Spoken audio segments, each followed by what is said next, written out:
उत्तराखंड की ऊंची नीची पहाड़ियों के बीच बसा एक छोटा सा गांव था। गांव छोटा था मगर लोगों की जिंदगी बड़ी मेहनत से भरी हुई। किसी के पास थोड़ी सी खेती थी, किसी के पास 2-4 मवेशी, और इन्हीं पर टिकी थी सबकी सांसें। इसी गांव में रहता था बलबीर सिंह। दिन भर वो दूसरों के खेतों में, पत्थरों पर, जंगलों में मजदूरी करता। शाम ढलते ही जो आधी अधूरी कमाई हाथ लगती, उसका आधा हिस्सा शराब में बहा देता। ये उसकी आदत नहीं, उसकी रोज की दिनचर्या बन चुकी थी। घर में उसकी पत्नी कमला देवी थी, सीधी साधी, कम बोलने वाली, अपने दुख को भी चूल्हे की आग की तरह अंदर ही अंदर जलाने वाली स्त्री। बलबीर हर शाम किसी न किसी बात पर उनसे झगड़ता, कभी पैसे को लेकर, कभी खाने को लेकर, कभी बस यूं ही। और कमला देवी हर बार चुपचाप सब सह लेती। उनकी चुप्पी ही उनका जवाब बन चुकी थी। घर में 2 बच्चे थे। छोटी सी उम्र में बड़ा हो चुका एक बेटा सिर्फ 10 साल का, और एक बेटी माही 12वीं पास कर चुकी। उम्र 19 साल, लेकिन आंखों में उम्र से कहीं ज्यादा समझ। माही रोज अपने पिता को, अपनी माँ को गालियां देते सुनती। हर शब्द उसके सीने में तीर की तरह चुभता। उसका मन करता कि माँ को गले लगाकर जी भरकर रो ले, मगर वो आंसू पी जाती। रात को सबके सो जाने के बाद चुपचाप तकिए में मुंह दबाकर रोती और फिर खुद को समझाकर सो जाती। समय के साथ साथ माही और उसका छोटा भाई अपने पिता के व्यवहार से टूटने लगे। उन्हें अपनी माँ के लिए बहुत दुख होता। माही की आंखों में बस एक ही तमन्ना थी, माँ को हमेशा खुश देखना, उसे दुनिया की सारी खुशियाँ देना। यहीं से माही ने एक संकल्प लिया। वो पढ़ाई में पूरी तरह डूब गई। मन, तन, जान सब कुछ पढ़ाई को दे दिया। कॉलेज में साथी बातें करते, हंसते मजाक करते, मगर माही की दुनिया अलग थी। उसे किसी की परवाह नहीं थी। उसकी दुनिया सिर्फ उसकी माँ थी। खाली समय में वो माँ के साथ घास काटती, खाना बनाती, बर्तन धोती, घर का हर काम करती। गांव के लोग कमला देवी को बहुत मानते थे, और माही तो पूरे गांव की बेटी थी। बुजुर्ग उसे आशीर्वाद देते, बच्चे उसे दीदी कहकर बुलाते।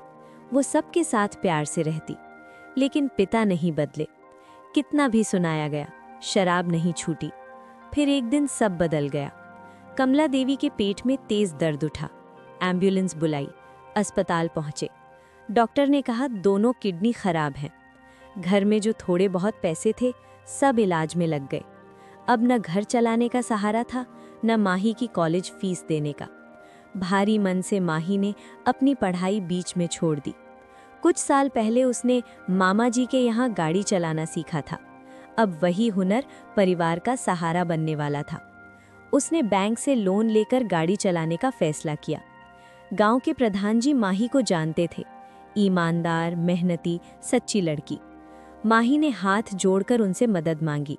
प्रधान जी ने उसके सिर पर हाथ रखा और कहा, बेटी, जो भी होगा मैं तुम्हारे साथ हूँ। प्रधान जी की मदद से बैंक से लोन मिल गया। कुछ ही दिनों में माही ने एक महिंद्रा बुलेरो खरीदी। गांव में खुशी भी थी और कुछ लोगों की आंखों में जलन भी, मगर माही को फर्क नहीं पड़ा। उसे बस अपनी बीमार माँ और छोटे भाई का भविष्य दिखता था। अब माही की दिनचर्या बदल गई। सुबह अंधेरे में उठना, घर का काम निपटाना, फिर गांव से सवारियां लेकर बाजार जाना। शाम तक कई चक्कर। थकान होती, हाथ कांपते, मगर हौसला नहीं टूटता।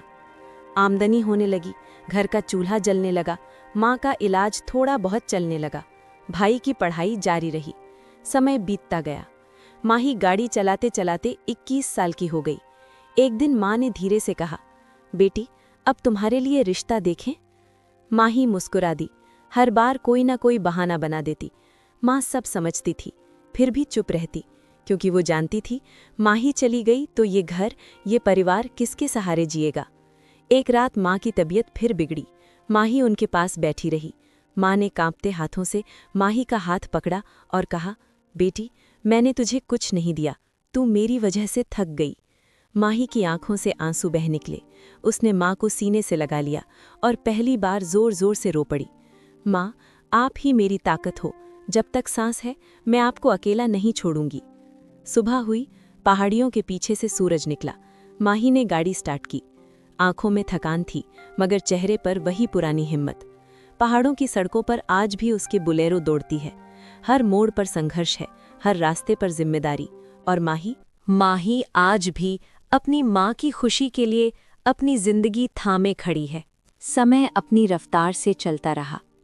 माही रोज की तरह गाड़ी चलाती, थक कर लौटती और सबसे पहले माँ के कमरे में जाती। कमला देवी की हालत अब दिन ब दिन गिरती जा रही थी। किडनी की बीमारी ने उनके शरीर को धीरे धीरे तोड़ दिया था। एक रात पहाड़ों पर बहुत ठंड थी। हवा जैसे किसी अनहोनी की खबर लेकर चल रही थी। कमला देवी ने माही को अपने पास बुलाया। कमजोर आवाज में बोली, बेटी, अब ज्यादा दिन नहीं लगते। माही का दिल धक से रह गया। उसने माँ का हाथ कसकर पकड़ लिया। ऐसा मत कहो माँ, मैं हूं ना, सब ठीक हो जाएगा। कमला देवी हल्की सी मुस्कुराई। उनकी आंखों में आंसू थे, लेकिन दर्द नहीं, सुकून था। मैंने जिंदगी भर चुप रहना सीखा, लेकिन तू मजबूत बनकर जीना। इतना कहकर कमला देवी की आंखें धीरे धीरे बंद हो गईं। उस रात माही की दुनिया उजड़ गई। सुबह जब सूरज निकला तो कमला देवी इस दुनिया में नहीं थी। गांव भर में शोक छा गया।